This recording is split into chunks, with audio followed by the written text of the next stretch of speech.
Hey there, Big Brother and other show fans.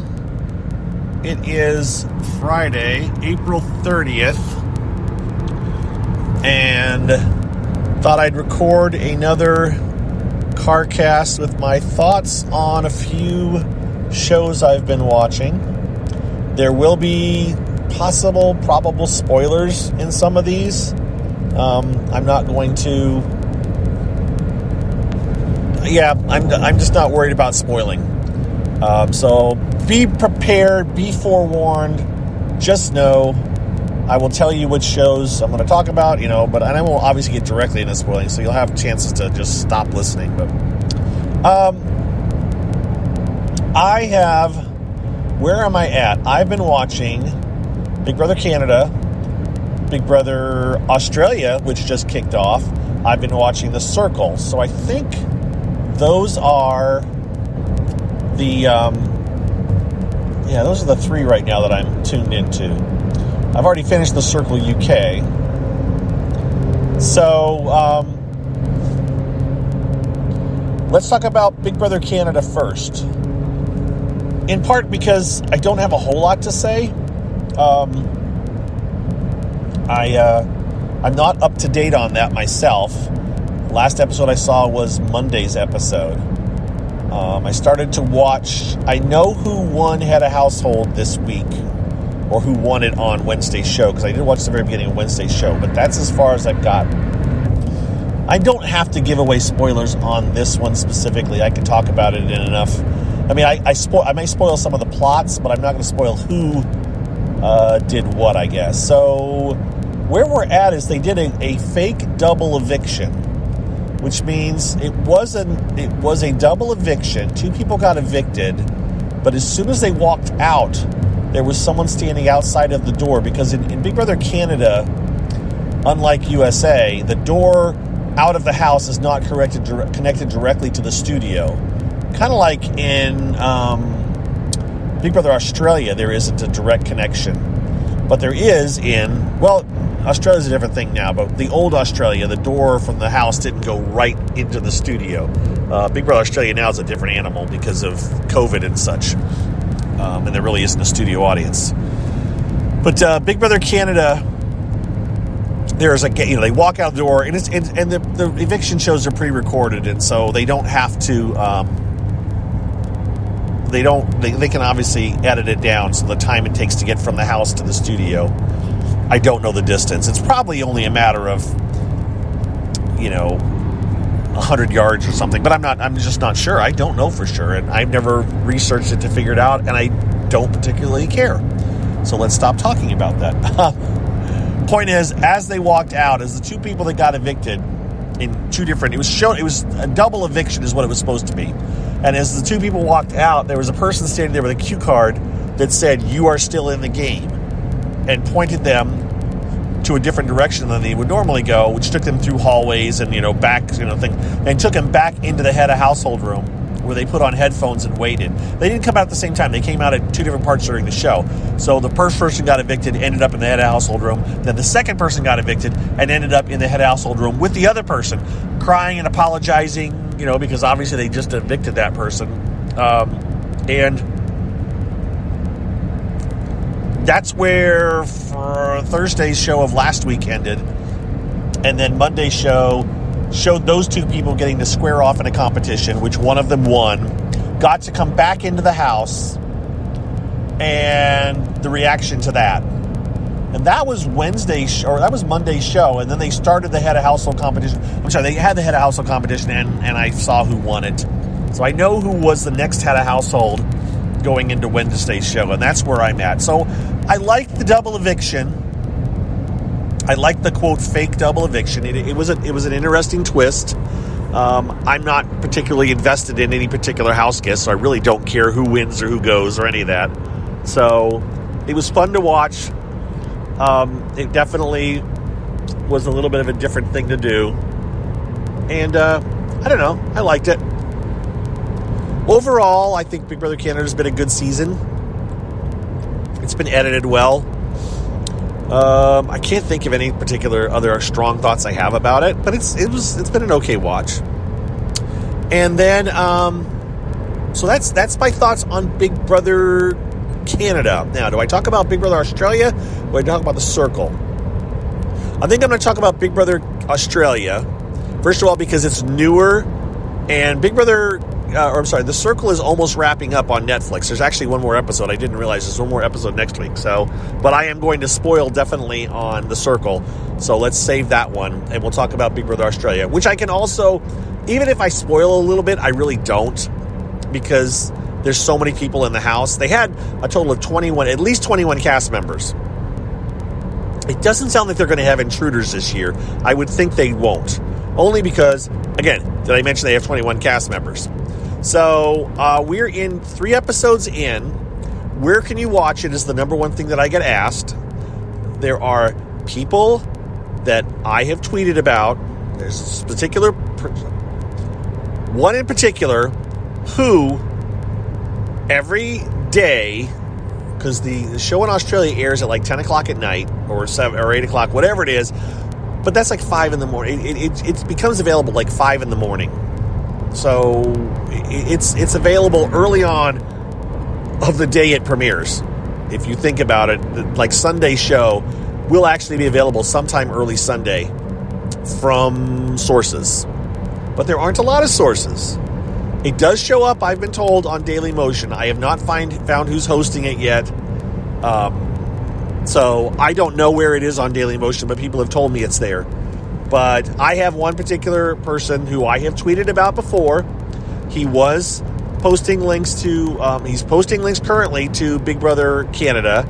He's also posting links. He's posting links to downloadable files. That's what he's doing. It is not a website. It is downloadable files that you just click to go to, and you can download them. It's best if you have a computer, and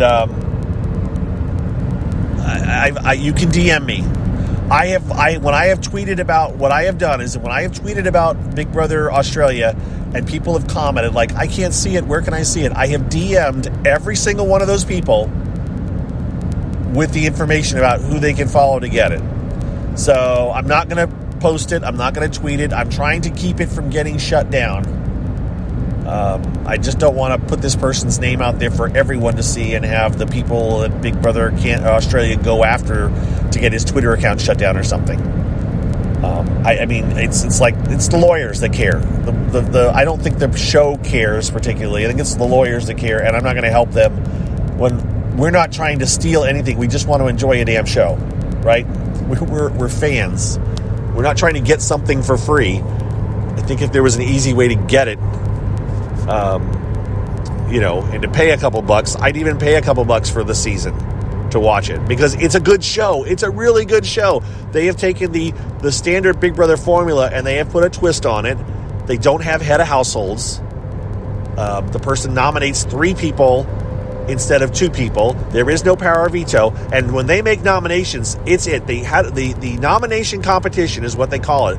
Once that is over, that person, and this is all pre-recorded. This entire series is pre-recorded. It is in the can. It is done. Much like Survivor. They know who won. So we're watching it like we watch Survivor. So there is some of that, and it's okay. I'm okay with that because it's Australia. If the U.S. did it, I'd probably, first of all, there wouldn't be live feeds to check out. So there are no Big Brother Australia live feeds. It is just the show. And even though there are Big Brother Canada live feeds, I don't watch them. So for me, it's a similar situation. Okay, so to give you a very brief synopsis, there's only been 3 episodes again. They were all over an hour long, though. 3. It looks like it's on maybe 3 nights a week. I haven't even figured that out. Next episode is Sunday. But 3 1-hour episodes, and that's with commercials taken out. So I don't know if it's a 2-hour, if they're 2-hour shows or hour and a half, whatever it is. And by the way, those of you that don't know, sometimes in other countries, they don't care about shows being exactly an hour long. Some shows will be an hour and 15 minutes. Sometimes it's like, it's like the cable in the U.S. There's no reason that a show has to be 1 hour long or 2 hours long or an hour and a half long. They can play with those numbers. All right, so The start out, they put in 3 house guests to start, which this does play into this stuff. They put in 3 house guests, and then they introduced, I don't remember the order they came in, how many more after that. But they introduced them in chunks. So imagine those chunks forming alliances. I think it went 3, 4, and 4 maybe. So I think we ended up maybe 11 to start. I'm not sure. Oh, no, they had 12 to start? 13? Wow, I just can't remember. Or maybe it was, none of this matters. It's not important. Except for the fact that the first 3 in the house became a pretty solid alliance. Oh, one of the twists was, so let's, this is kind of what I want to talk about Big Brother Australia. So this is going to be behind the scenes, not everything is what it seems kind of a talk. So I noticed this with the second season of the last reboot of Big Brother Australia, where they got, or the first season, it was the halfer, it was the one that Tim was in, and Tahan. If you remember, those of you that have watched Big Brother Australia, they went and got keys off a wall to determine which side of the house they got into. Okay. I'm telling you right now, that was all fixed. Big Brother knew exactly which side they were putting the people in. Okay. This is going back. They would have, they picked the key that they wanted, and then they would walk to go get the key. Well, while they were walking to go get the key, Big Brother could switch the key and put whatever key they wanted there. Or every key on the board when they were looking at it was a key to the one side versus the other side. I think it was all a complete fix. I think they knew exactly how they wanted the house to be divided up, and they just made it seem random. Same thing goes for this current season of Big Brother Australia. Those of you that have watched it, bear with me for a second. Remember, they show...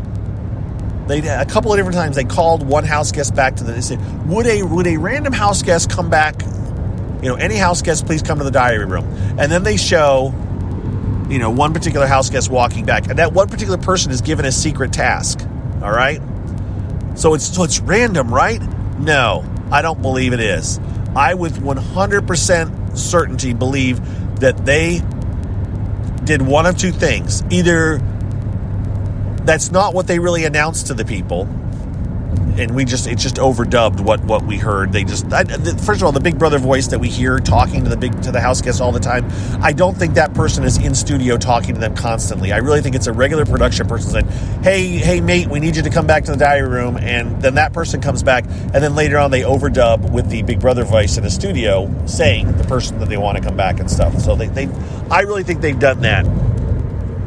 And I think that plays into it in that I think that they called back either random people multiple times until they got the one in the back room that they wanted to give the secret task to, or they actually called that person back and they just made it sound like it was random. But I really think what they did was they said, we need some. They were calling them back constantly, and just one of the times that person decided to go back and they said, okay, now we're giving the task. You know what I mean? Does that make sense? That's how I think it really went down. So they gave one person a task to sneak into a private room and be safe until the first eviction. So that was a good little twist. I don't know if I would take it, though. I mean, you're going to take it, of course. But think about it. It gives everybody else in the house time to bond. They were away for apparently at least 2 days. And it certainly gives you a good chance to bond with one person in particular, but it also gives everybody else... Oops, hang on. I got to kill that. Oh, well. You may have heard Waze chiming in at me because I'm driving somewhere, but it gives everyone else a chance to bond, and it gives you a chance to bond with only one person. And if I wasn't with that couple, I'd be like, man, those two are going to be a solid when they come out because they've been together. I would be working to turn the rest of the house against the two people that were locked away. Hasn't necessarily worked that way in the end when they came out of the room, but that's how I would think. And plus, again, we do not see all the dynamics. We are not seeing the live feeds because there aren't any. We don't know what all is going on. We are only being spoon-fed what they want us to show us. But it's okay because I like the show. I like the way it's edited, so I'm okay with all of that. So that was the one twist, was the secret task that person got. They had another secret task that was hilarious. Where someone had to hide a bunch of things around the house and not get discovered. And just that's the part of Big Brother Australia I love. I love the way they edit that stuff. I love the way they have fun with it. So it's such a good, it really is just such a good show. They also didn't introduce that. So they had 12 house guests in the house. All right. And they had their first eviction. They got rid of one. And then they had a second eviction. And while the second eviction was going on, right, they started another set of 8 more house guests to come into the house. Except for they put them in a simulated plane for 24 hours. So the 8 of them had to sit together. Pardon me, that was the road. They had to sit together in a plane for 24 hours with, fake turbulence and crying babies and all the stuff. I mean, that, again, it's a fun little setup. And then those 8 people got off together and got into the house after the second eviction. So you went from 12 house guests to 11 house guests to 10 house guests to boom, we're back to 20. Now, I think, even though they made it seem like it was a surprise, I think those house guests, the original house guests, knew that more were going to come in because they had 20 beds in that house from the start. There was 2 rooms of 10. So even when there was only 12 people in there were still 8 empty beds. They had to know, we got more coming in. We just don't know when. They never talked about that. They never revealed any of those discussions, but you can be sure those discussions were going on. So you had this second group of 8 come in. Just a very diverse, interesting cast. It's been fun. There's a person, and I can't think of this. I was going to look this name up, and I haven't. The person that was very controversial last year on Big Brother Australia, who everyone kind of rooted for, and she was kind of the wicked witch, nasty. Well, there's a male counterpart to that person this time around. Just a total. They cast these people to be really controversial and edgy, and he's doing it well. This guy is doing it very well. But they've also brought in a couple of people that are just, the person who's... They introduced this one person. Her name's Tilly. I can remember her name. Tilly, and I know the name Daniel is... So Daniel is the super... Man, he is intense. He does not like things not going his way. And I don't know how long he's actually going to be around for, but I would suspect that if they know he's getting evicted, or if they knew he was getting evicted, they rigged it so he could stay around just a little bit longer to milk his time, because he is going to get people watching just because they might hate him. Anyways, so Tilly comes in with the group of 8. So when she's introduced, she comes across as, I'm going to play the really dumb ditzy girl, and they're not going to know that I'm really very smart. Yeah, no. At first I thought, okay, a really smart, attractive girl, she's going to go in there. And it's like, you realize after a little bit, it's like, no, this isn't an act. She may think she's acting dumb, but all that means is she's actually dumber than she actually thinks she is. And I mean that in a nice way. Tilly will never hear this. She's fun to watch. I'm really enjoying it. But she's not some straight-A student playing a super stealthy game. It's not happening. She may think she is, but she's not. But she's fun to watch. The whole cast is fun to watch. I'm enjoying it. I don't know. It's Big Brother Australia it's Big Brother USA Canada with a twist. And I'm okay with the twist. Again, they nominate the person. They have their head of household. It's not their head of household, but that's what I think of it as. They have their nomination competition. The one person that wins it immediately, and I use air quotes because, again, this is edited. We do not see how quick this actually is, but it seems to be fairly quick. Has to go in and nominate 3 people. That's it. Those 3 people are up. Those are the 3 people that are going. They did throw in a couple of twists, though, where... One of the things that the people thought there would be a competition for nomination for they thought they would all be voting, and it turned out they didn't all get to vote. That will happen in Big Brother Australia. I also believe there is some manipulation when it comes to that kind of stuff, where I think, you know what, they knew that this person was in danger, so they changed the rules to accommodate the person. Totally think that Big Brother Australia changes the rules to accommodate the people and who they want to go on or how they want it to play out. I totally think that. And again, I'm totally okay with it. I do not look at this show as Big Brother USA, so I really don't care. I want a fun show to watch, and it's a fun show to watch.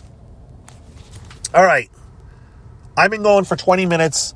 Again, those of you that want to try to watch Big Brother Australia, you can DM me. You can email me. I will reply. I will give you a link. And you can follow that person, and you can track down the copies and download them and watch them. It's a little bit of work, But I promise you, it is worth it. All right? Big Brother, The Circle. So, finally, let's talk about The Circle, and I'm almost at my destination, so this is going to be an abbreviated one, and that's okay, too. The Circle is on Netflix. I do not know of any other place to watch it right now besides Netflix. I would tell you, and I realize some of you may not be able to, I would tell you to get a free subscription or a free trial to Netflix or whatever you got to do, and you can binge watch it. However, if you're going to do that, don't do it till next week, because it is not completely out there yet. We're still waiting on the finale to drop on the May 5th, which I think is a Wednesday.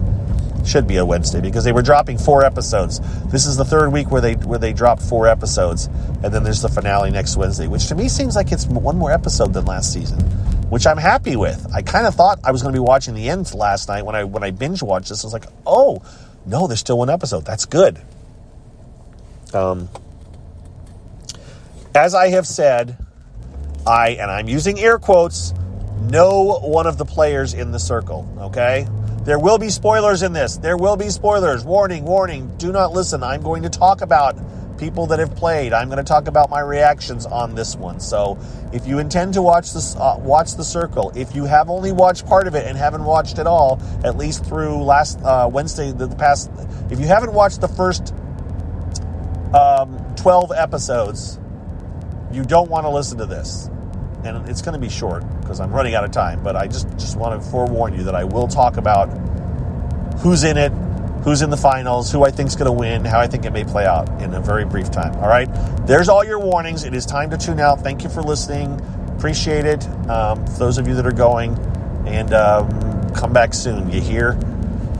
As far as The Circle. So, I'm liking it. I'm enjoying it.